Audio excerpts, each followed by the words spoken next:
तो आज मैं आपको राजा तोता और 3 राजकुमारों की कहानी सुनाऊंगा।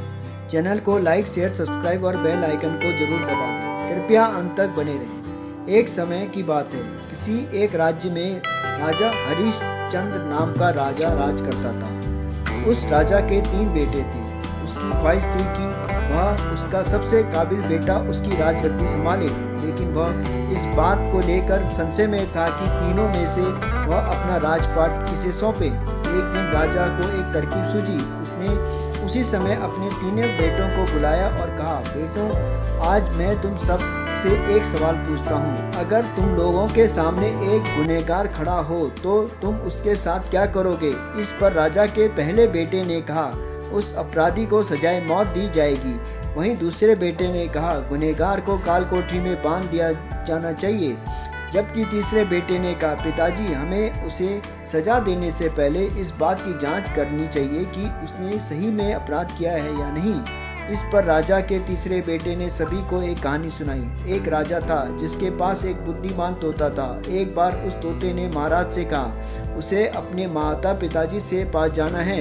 राजा ने उसकी बात नहीं मानी, लेकिन तोते ने हार नहीं मानी। वह लगातार महाराज से जिद करने लगा कि मुझे माता पिता के पास जाने दें। अंत में राजा ने तोते की बात मान ली और कहा, ठीक है, तुम अपने माता पिता से मिलकर आओ, लेकिन वहाँ ज़्यादा दिन नहीं रुकना। राजा ने तोते को केवल 5 दिन की अनुमति दी और कहा, तुम 5 दिन में अपने परिवार वालों से मिलकर लौट आना। इसके बाद तोता 5 दिन के लिए अपने माता पिता के पास चला गया। छठे दिन वह राजा के पास लौट रहा था तो उसने सोचा, क्यों ना वह महाराज के लिए कुछ उपहार ले जाए। फिर वह पर्वत की ओर निकल पड़ा। दरअसल वह महाराज के लिए अमृत फल लेना चाहता था। वहाँ पहुँचते पहुँचते रात हो गई। तोते ने पर्वत पर पहुंचकर फल तो ले लिया, लेकिन रात हो जाने के कारण वह आगे नहीं बढ़ा, वहीं रुक गया। उस रात जब तोता सो रहा था तभी एक सांप वहां आया और उसने राजा के लिए गए अमृत फल को खाने लगा। सांप ने फल को खाया, इस कारण उस फल में जहर फैल गया था। हालांकि तोते को इस बात की भनक तक नहीं थी। अगली सुबह जब वह जगा तो फल लेकर महल की ओर चल पड़ा।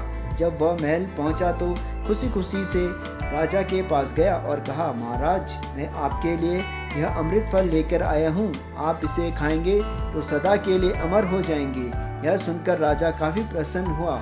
उन्होंने तुरंत उस अमृत फल को खाने के लिए मांगा। इस पर एक मंत्री ने कहा, जरा रुकिए महाराज, इस फल को बिना जांच के कैसे खा सकते हैं?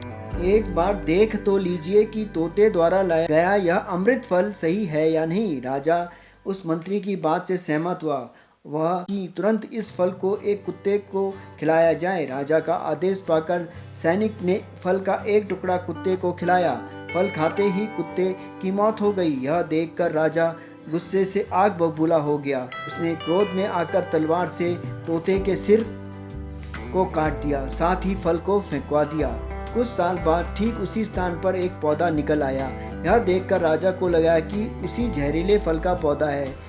उसने सभी को आदेश दिया कि उस पेड़ का फल कोई ना खाए। कुछ दिनों बाद एक वृद्ध व्यक्ति उस पेड़ के नीचे आराम करने के लिए रुका। उसे भूख भी लग रही थी। उसने उसी पेड़ के फल को तोड़ा और खाने लगा। फल खाने के बाद वह बूढ़ा व्यक्ति एकदम से जवान हो गया। राजा ने जब यह देखा तो वह आश्चर्यचकित रह गया। उसे समझ आ गया कि वह फल जहरीला नहीं था। उससे बहुत बड़ी गलती हो गई। उसने बिना जांच किए तोते को मार दिया। इसे लेकर उसे काफी पछतावा भी हुआ। इसके लिए वह मन ही मन खुद को कोसता रहा। इधर तीसरे राजकुमार की कहानी खत्म होने के बाद राजा हरिश्चंद्र ने उसे ही अपना उत्तराधिकारी नियुक्त किया। इसके बाद राज्य में जश्न मनाया गया। कहानी से हमें सीख मिलती है कि हमें कभी भी बिना जांच के किसी को सजा नहीं देनी चाहिए और हमें जल्दीबाजी में कोई निर्णय नहीं लेना चाहिए।